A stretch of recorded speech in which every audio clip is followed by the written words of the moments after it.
In the name of Allah, my dear students and viewers, assalamu alaikum wa rahmatullahi wa barakatuh. आज का जो हमारा topic है वो फोर्थ चैप्टर है जियोग्राफी का, एग्रीकल्चर। जो एग्रीकल्चर होता है ये एक आर्ट है या साइंस है। It's the branch of science which deals with cultivation of the soil, growing crops and raising the livestock.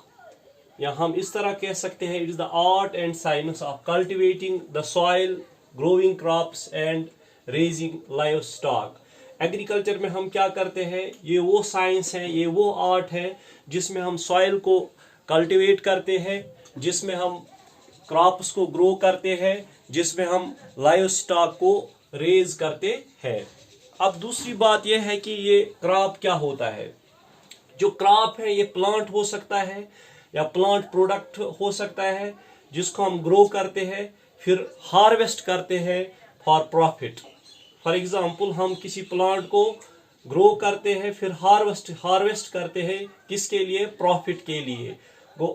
अब आप अपनी नोटबुक पर नोट कीजिए, क्रॉप्स जो है, ये क्रॉप जो है ये प्लांट होता है। ए क्रॉप इज ए प्लांट और product that can be grown and harvested for profit.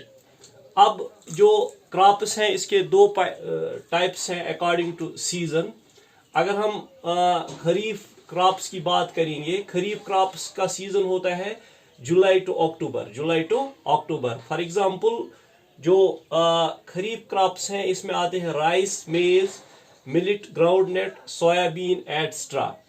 That means अब आपको नोट करना है कि जो खरीफ क्रॉप्स हैं इनका सीजन होता है जुलाई टू अक्टूबर। उस एग्जांपल दैट इज राइस, मेज, मिलेट, ग्राउंडनट एंड सोयाबीन। इसी तरह जो रबी क्रॉप्स है, जो रबी क्रॉप्स का सीजन है वो क्या है? अक्टूबर टू मार्च।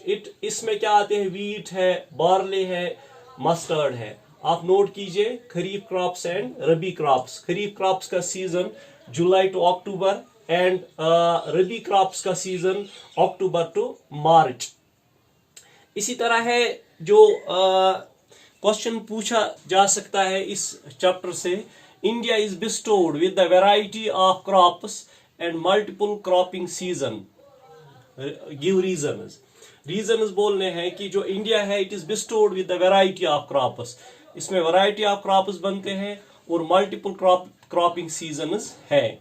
इसका आंसर ये है कि जो इंडिया है इसका इनॉर्मस साइज है।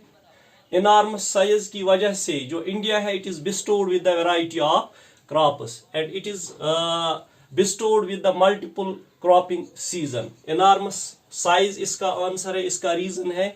और diverse geophysical land climatic conditions. India में क्या होते हैं? Diverse geophysical land climatic conditions. अब और एक क्वेश्चन पूछा जा सकता है इस चैप्टर से, importance of agriculture in India. अगर हम इंपॉर्टेंस की बात करेंगे, जो एग्रीकल्चर है ये 55% पॉपुलेशन को सपोर्ट करता है इंडिया में। So far the agriculture is concerned it supports 55% of Indian population. इसी तरह है 14% ऑफ जीडीपी जो है इसको ये सपोर्ट करता है, that is gross domestic production 14%। It also enables people to overcome hunger and starvation. Agriculture से क्या है, जो हंगर है और स्टारवेशन है वो ओवरकम की जाती है बिकॉज ऑफ द एग्रीकल्चर। आपको नोट करना है इंपॉर्टेंस में, जो एग्रीकल्चर है हिंदुस्तान में सपोर्ट करता है 55% पॉपुलेशन को। ये एनेबल करता है people to overcome the hunger and starvation. और 40% ग्रॉस डोमेस्टिक प्रोडक्शन जो होती है that is because of the agriculture. इसके बाद और एक क्वेश्चन पूछा जा सकता है, some commercial crops grown in India. अब आपको बोलना है कि कुछ कमर्शियल क्रॉप्स के नाम बोलने हैं आपको इंडिया में। इसमें क्या आता है? शुगर केन आता है, आप नोट कीजिए। Some commercial crops grown in India, some commercial crops grown in India. इसका आंसर है शुगर केन, कॉटन, जूट, इसी तरह है मिलेट। ये जो है ये कमर्शियल क्रॉप्स हैं कहाँ? हिंदुस्तान में। और एक क्वेश्चन है, अब बोलना है कि जो वीट है, वीट की कल्टीवेशन के लिए हमें किन क्लाइमेटिक कंडीशंस की जरूरत है। Climatic conditions required for the cultivation of wheat. Wheat को उगाने में, वीट को कल्टीवेट करने के लिए किस क्लाइमेटिक कंडीशन की जरूरत है। वीट को कल्टीवेट करने के लिए पहले जो बिगिनिंग में टेम्परेचर होना चाहिए 10 degree Celsius to 15 degree Celsius. Beginning में वीट को कल्टीवेट करने के लिए पहले क्या होना चाहिए, 10 डिग्री सेल्सियस से लेकर 15 डिग्री सेल्सियस तक टेम्परेचर होना चाहिए। फिर जब वीट की राइपनिंग होती है, राइपनिंग के दौरान, ड्यूरिंग राइपनिंग क्या होना चाहिए, 21 degree Celsius to 26 degree Celsius. जब मैच्योरिटी आती है वीट को, जब ये मैच्योर होता है, इस दौरान 21 डिग्री सेल्सियस के बिलो टेम्परेचर नहीं होना चाहिए।